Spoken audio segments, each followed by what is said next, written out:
It's an important aspect of the ambulator gait harness system that you can demonstrate the freedom of movement. What I'm demonstrating now is the ability to move the device with the patient staying centered in the device no matter what direction they're moving, whether they're moving forward, backwards, sideways, or in a 360-degree turn. They're always supported and stabilized in the device.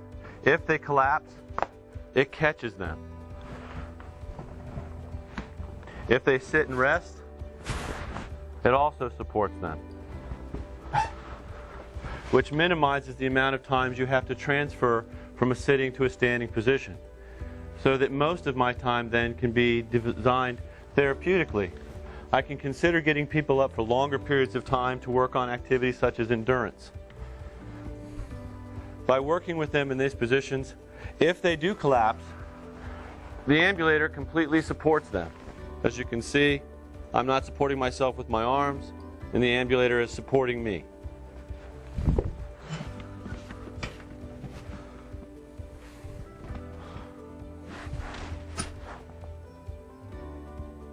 Get someone who hasn't walked in 5, 10, 20 years and put them in this and start working with them. And even if you're trying to work with core strengthening, you know, when you're initially not even able to take a step, it's allowing that person to get in and start making those connections with the brain and the muscles. And oftentimes I'll see people that haven't walked in many years, and they'll immediately slow forward because those muscles haven't been used. That's a positive thing, that you're finally making that connection and starting that process. And what we see is people within a matter of weeks will start responding, and you'll start seeing them start to strengthen and get a stronger core. And then the next thing you know, you're starting to work on taking steps. The nice thing about the system is it challenges the person the way, whatever way they need, whatever degree they need. And instead of having a therapist or a caregiver or someone in the home standing over someone, all of a sudden there's I don't know who looks more relieved, the person that's in it or the person that's taking care of them. But there's, you know, it's just a wonderful way to build confidence and restore a person's ability to have that extra dimension to their life, to be able to walk.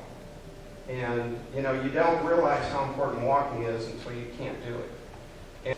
And so what it's allowing is you can challenge the person at whatever level you need to work with them.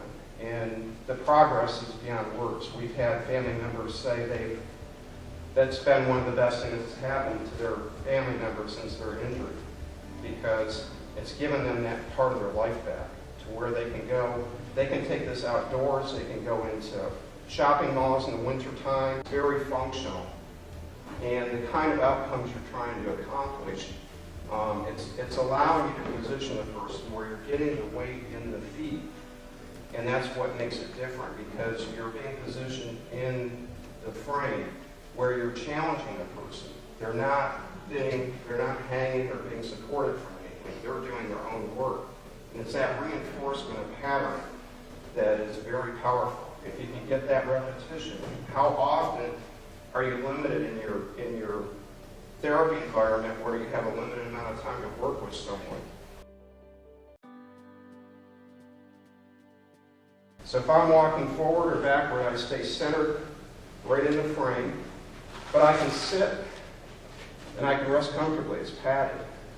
So if I need to catch my breath, I can rest for whatever length of time. Hi, I'm Chase Knight, Program Specialist at the Grace Center for Adult Day Services in Corvallis, Oregon. I've used the GS2 for 11 years with clients with stroke, TBIs, Parkinson's, and what I like best about this device is the sense of freedom this device provides to my participants, be it ambulation, doing daily chores, playing games, or carrying out PT orders.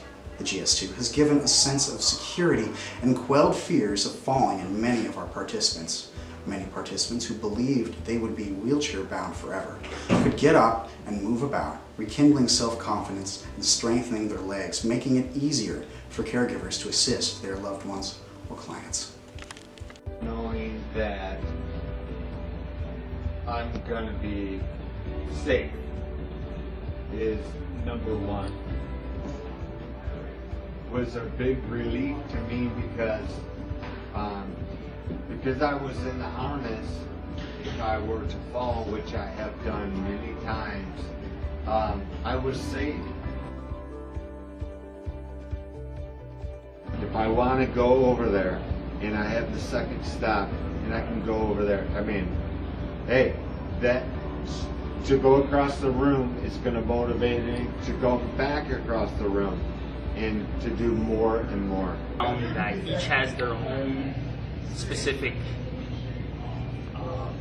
goal to achieve, and sometimes it limits you at what else you can achieve. I work with the second step. It's different to think about at first because no one wants to regress to anything, but you need to use the tools so you can produce results. I mean, if you don't try it, then you never know. At first I was 20 years old, I wanted to go rogue, nothing, I didn't want anything strapped to me, nothing, but you gotta be smart. You gotta take it baby steps. It's not just you're healed because you stood up and ran.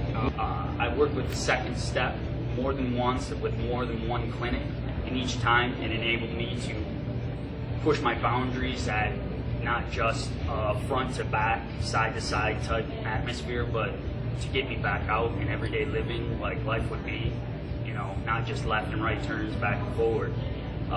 It strengthened me in places I couldn't get. Just never take my walker and walk 1,000 feet without breaking. With the second step, I definitely, you know, with the mechanism helping me along the way.